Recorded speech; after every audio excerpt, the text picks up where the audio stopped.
성도 여러분, 텍사스에 사는 분들은 이번 주에 50년 만에 맞은 텍사스 최저 온도와 또 그에 따른 정전과 단수를 경험하셨을 것 같습니다. 저도 아주 며칠 만에 시원하게 샤워를 했는데, 저는 인간이 만들어 놓은 이 세상이 이렇게 쉽게 무너질 수 있는 것임을 이번에 다시 한번 깨닫게 됐습니다.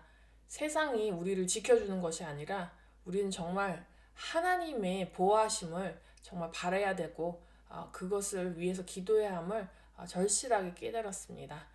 영하 20도의 추위를 이틀 겪고서 텍사스 주 전체적으로 전기가 끊어지고 도시가 수도를 끊어야 하는 이 상황을 통해서 역시 우리가 신뢰하고 믿어야 하는 분은 오직 예수 그리스도이심을 고백합니다. 주변 상황이 너무 어지럽고 불안한 가운데서도 우리 다 함께 기도하면서 오늘 말씀 배우도록 하겠습니다. 기도하시겠습니다. 하나님 아버지, 우리가 또 주님께 예배하러 이 자리에 나왔습니다. 아버지, 주님의 말씀을 배우고자 하고 주님의 말씀을 선포하는 자마다 주께서 정말 함께 하시고 주님의 특별히 보호하심과 주님의 인도하심을 경험하는 것을 저희들이 굳게 믿습니다. 아버지 하나님, 이 시간 우리들에게 신령한 은사들을 허락하여 주셔서 우리가 주님께서 하시는 말씀들을 지혜로 정말 다 깨닫고 이것이 정말 생활에서 실천될 수 있도록 도와주시옵소서. 부족한 입술로 주님의 말씀을 전할 때 주님께서 지혜로 허락하여 주시고 주님께서 하시고자 하는 메시지를 잘 효과적으로 전달할 수 있도록 주님께서 인도하여 주시옵소서. 예수 그리스도의 이름으로 기도합니다. 아멘. 오늘 말씀은 에베소서 1장 3절에서 14절입니다. 저번 주와 동일한 본문입니다. 에베소서 1장 3절에서 14절입니다.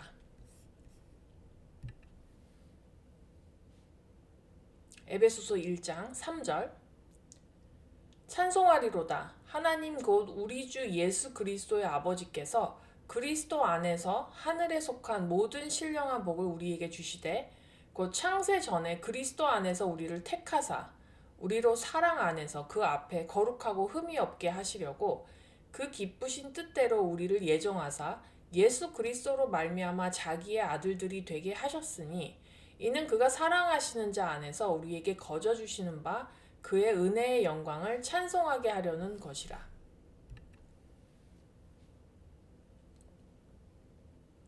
우리는 그리스도 안에서 그의 은혜의 풍성함을 따라 그의 피로 말미암아 속량 곧 죄사함을 받았느니라.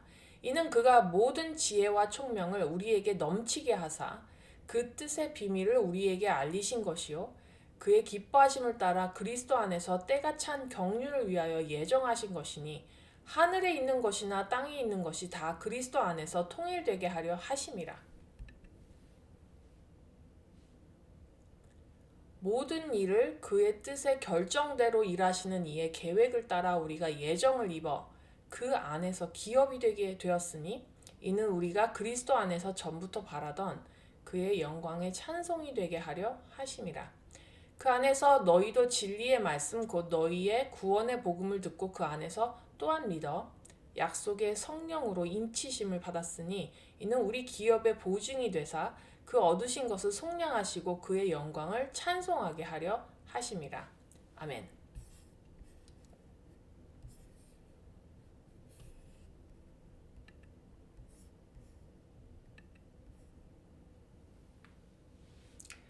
저번 주에는 하나님의 택하심과 예정하심을 배웠습니다. 하나님의 택하심과 예정하심의 가장 중요한 키포인트는 바로 예수 안에서이었죠. 그리스도 안에서 그리고 그리스도를 통해서 이루어진 하나님의 택정은 어떤 특정 개인들을 선택했다는 개념보다는 하나님의 전 인류를 위한 구원의 계획을 선택하시고 그리스도인들의 운명을 영광으로 예정하셨다. 이렇게 배웠습니다. 이러한 전 우주적이고 전 인류적인 개념의 택정을 개인적인 단계로 더 확장해서 생각하는 개념이 바로 오늘 주제인 양자 사무심입니다. 양자 사무심이 택정에서 확정된 의미라고 말씀드렸지만 사실은 하나님의 택정하심과 양자 사무심이 어떤 순서에 따라서 이루어지는 것이 아니라 함께 연결되어서 생각해야 되는 개념입니다.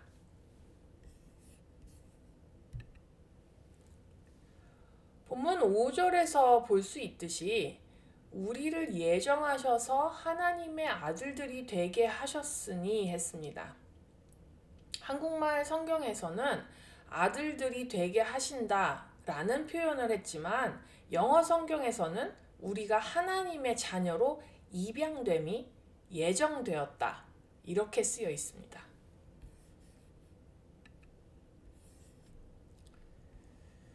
저번 주에 하나님의 선택과 예정을 보충해서 설명하기 위해 로마서 8장 28절에서 30절을 함께 읽었습니다. 로마서 8장 28절에서 30절은 또한 그리스도 안에서 이루어지는 입양의 절차를 잘 설명해주는 단서이기 때문에 우리가 다시 한번 읽어보도록 하겠습니다. 로마서 8장입니다. 28절 우리가 알거니와 하나님을 사랑하는 자 곧 그의 뜻대로 부르심을 입은 자들에게는 모든 것이 합력하여 선을 이루느니라. 하나님이 미리 아신 자들을 또한 그 아들의 형상을 본받게 하기 위하여 미리 정하셨으니 이는 그로 많은 형제들 중에서 맏아들이 되게 하려 하심이니라. 또 미리 정하신 그들을 또한 부르시고 부르신 그들을 또한 의롭다 하시고 의롭다 하신 그들을 또한 영화롭게 하셨느니라. 아멘.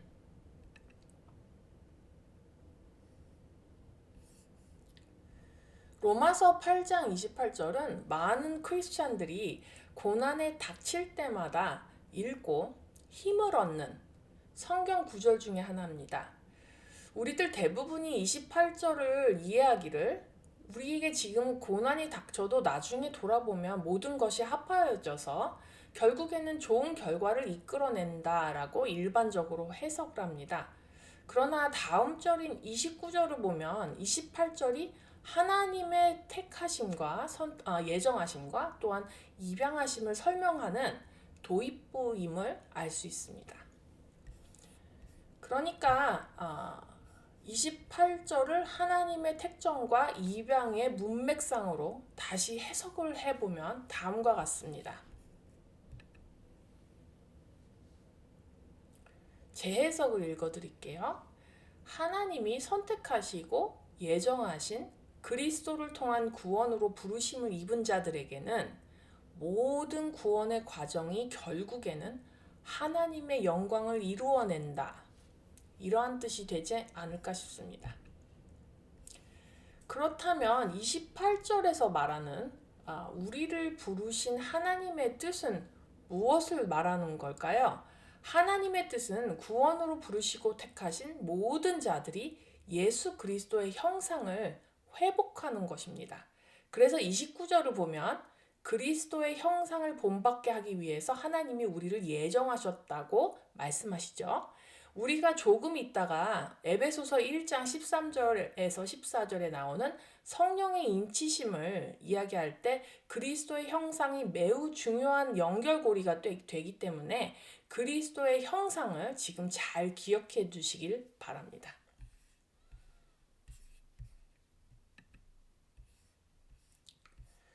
저번 주에 하나님의 택하심과 예정하심은 하나님의 인류를 향한 지극한 사랑의 마음에서 비롯된 것이다. 이렇게 말씀드렸습니다. 미래에 그리스도 안에 속할 모든 인류를 생각하시며 기뻐하시고 가슴 설레하시며 영원 전서부터 우리를 가슴 깊이 사랑하셨습니다. 그러니까 하나님의 선택과 예정이 당연히 우리를 자녀로서 입양하는 것으로 귀결되는 것이죠.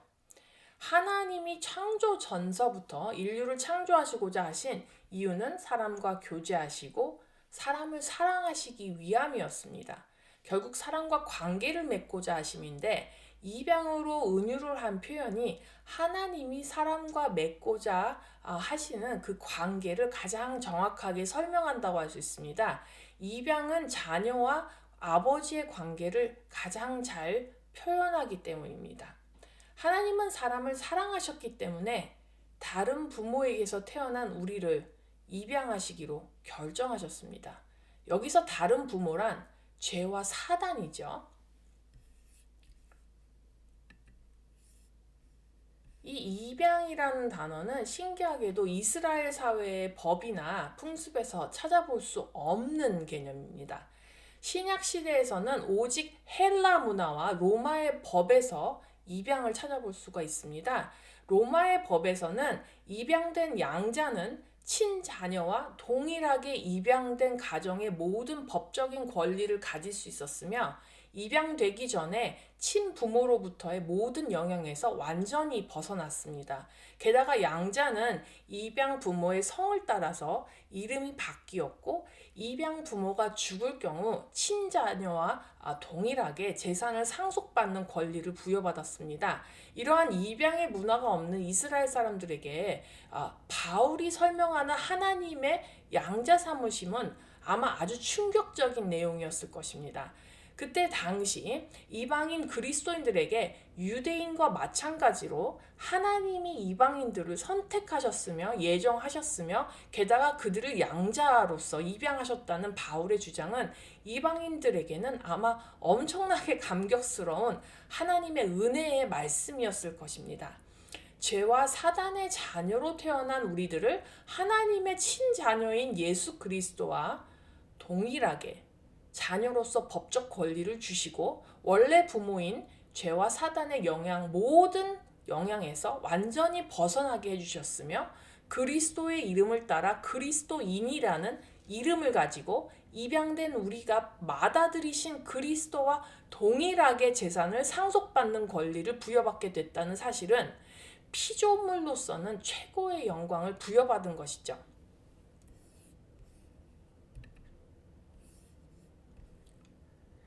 바울이 이방인인 우리를 하나님이 입양하신 내용을 적절하게 표현한 비유가 바로 돌감람나무가 감람나무에 접붙인 내용입니다.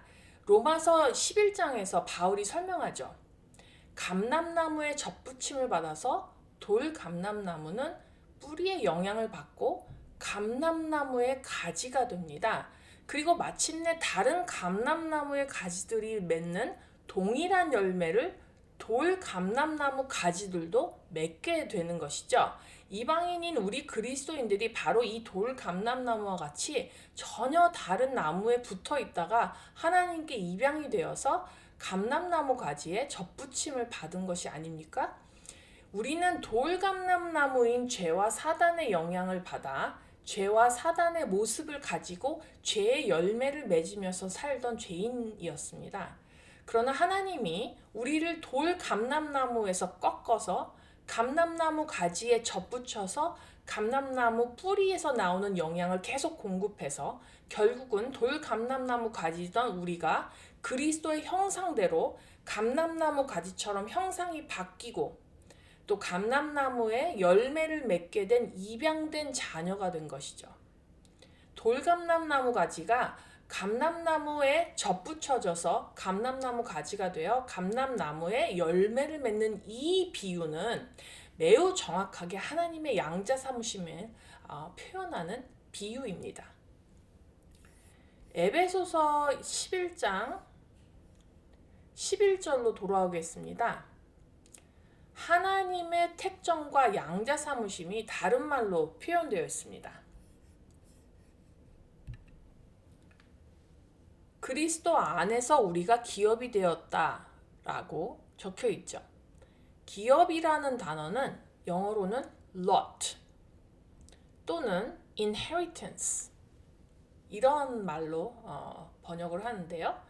이 뜻은 할당 또는 상속이라는 단어입니다. lot 이라는 단어는 이스라엘이 가나안 땅에 들어가서 땅을 지파별로 할당받은 것을 lot라고 합니다. 그리고 이 할당받은 땅은 다른 사람들과 이렇게 쉽게 거래를 할 수 있는 사고 파는 개념이 아니라 영구히 그 지파와 그 가문에게 분배가 되어서 자손 대대로 물려받는 이스라엘의 토지법입니다. 그런데 우리가 양자로서 그리스도 안에서 기업을 얻는다고 설명하는 것이 아니라 우리가 하나님의 예정하신 대로 하나님의 할당된 기업이 바로 우리다. 이렇게 적혀 있습니다. 하나님은 우리를 창조전 영원전서부터 그리스도 안에서 선택하고 우리의 운명을 예정하셨기 때문에 다른 말로 표현하자면 우리는 하나님이 받으셔야 한 하나님의 마땅한 소유라는 이야기가 되겠죠. 양자된 우리가 하나님의 소유가 됨은 에베소서 1장 13절에서는 더 나아가 성령으로 인치심을 받았다. 이렇게 바울이 주장하고 있습니다.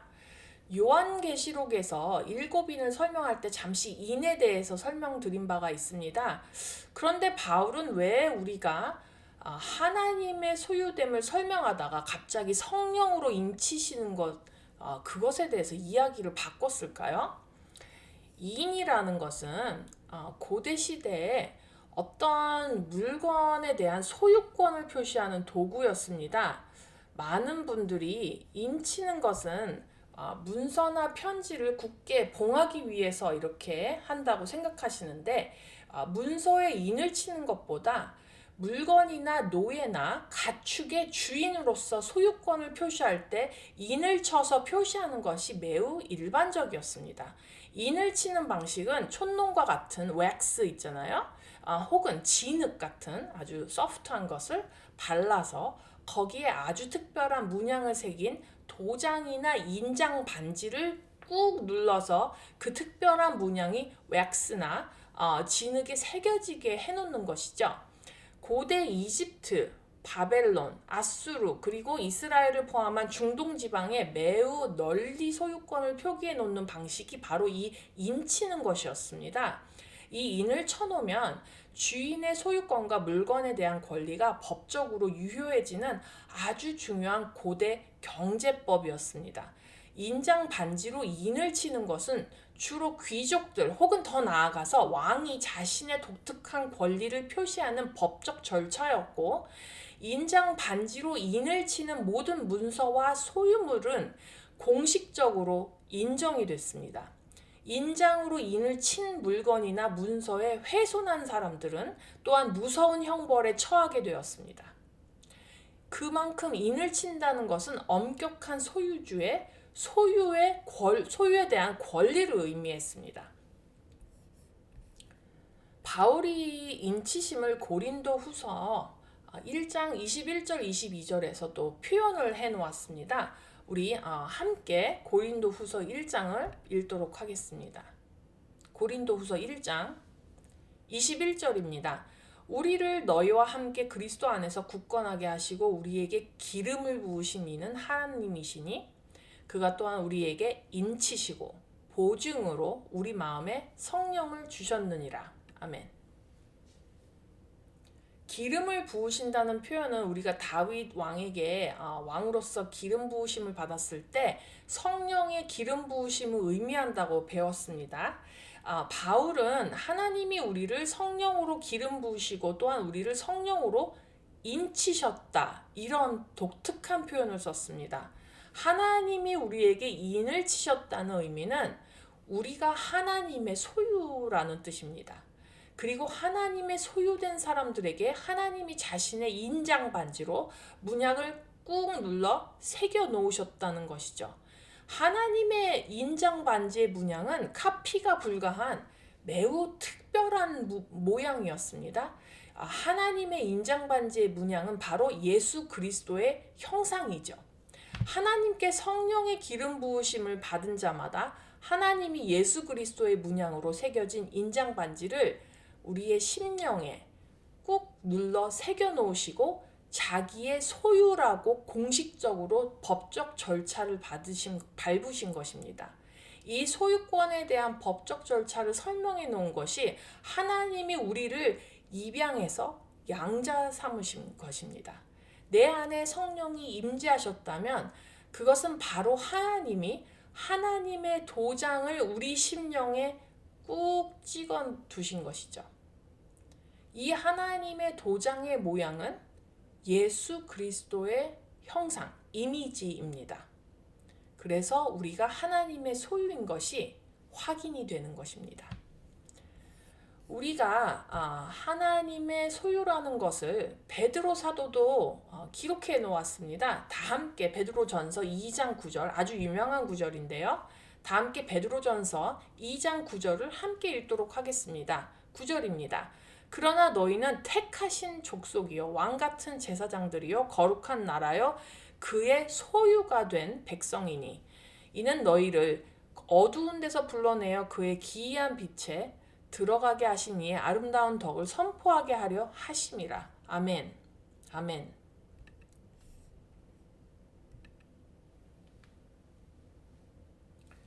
에베소서 1장 14절을 보니까 성령이 우리가 하나님의 기업이 됨을, 하나님의 소유가 됨을 보증하셨다라고 합니다. 고린도후서 1장 22절에도 성령을 보증으로 주셨다 이렇게 쓰여 있는데 영어 성경을 보면 이 보증이라는 단어를 deposit 혹은 guarantee 이라는 단어를 사용했습니다. deposit은 성령이 보증금이다 이런 말입니다.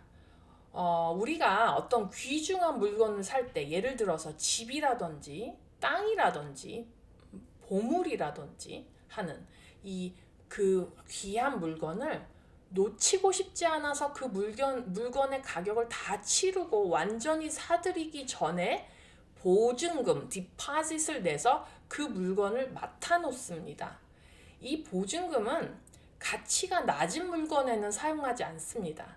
보증금은 가치가 높은 아주 중요한 거래에서 사용하는 제도입니다.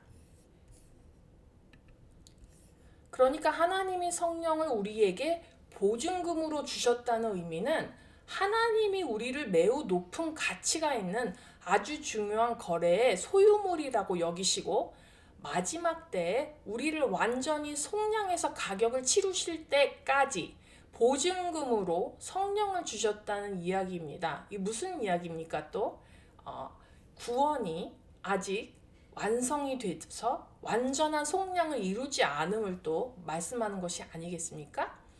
또 이 성령은 우리에게 하나님의 도장으로 인을 쳐서 우리가 하나님의 소유라는 법적인 사실을 확증하고 우리는 그 이인의 모양대로 그리스도의 형상으로 우리 심령에 꾹 도장 찍힌 것이죠.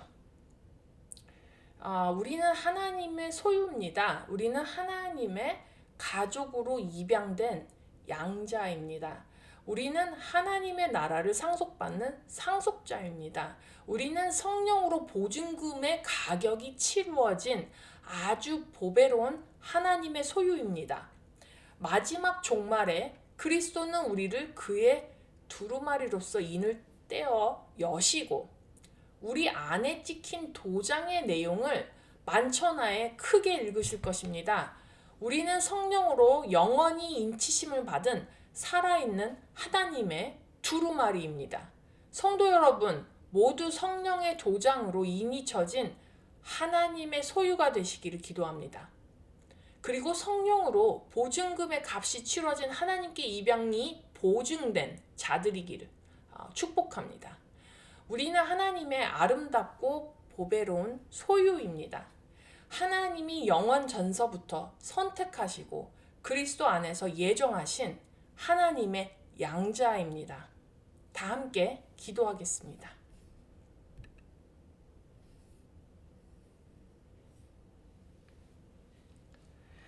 하나님 아버지, 이 얼마나 영광스럽고 얼마나 놀라운 기적과 같은 사건입니까? 주님께서 창조 전부터, 영원 전부터 그리스도 안에 있을 모든 사람들의 구원의 방법을 선택하시고 그 그리스도 안에 있는 모든 자들의 운명을 승리로 예정하셨을 뿐만 아니라 그리스도 안에 있는 모든 자들, 그 자들을 보배롭게 여기셔서 성령으로 우리 심령에 주님의 인장 반지로 예수 그리스도의 형상으로 우리를 그 모습대로 반지로 꾹 눌러서 형상을 우리를 소유물로 삼으셨을 뿐 아니라 우리를 너무나 귀하고 보배로운 존재로 여기셔서 성령으로 보증금을 내셔서 그 끝에 예수님께서 이 모든 것을 회복하실 때, 속량을 완전하게 이루어내실 때, 그때 우리를 정말 상속자로 만들어주신 주님의 그 크고 놀라우신 계획과 선택하심과 양자 삼으심을 찬양합니다.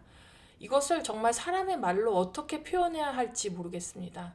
주님의 정말 그 크신 놀라우신 은혜를 주님 찬양합니다.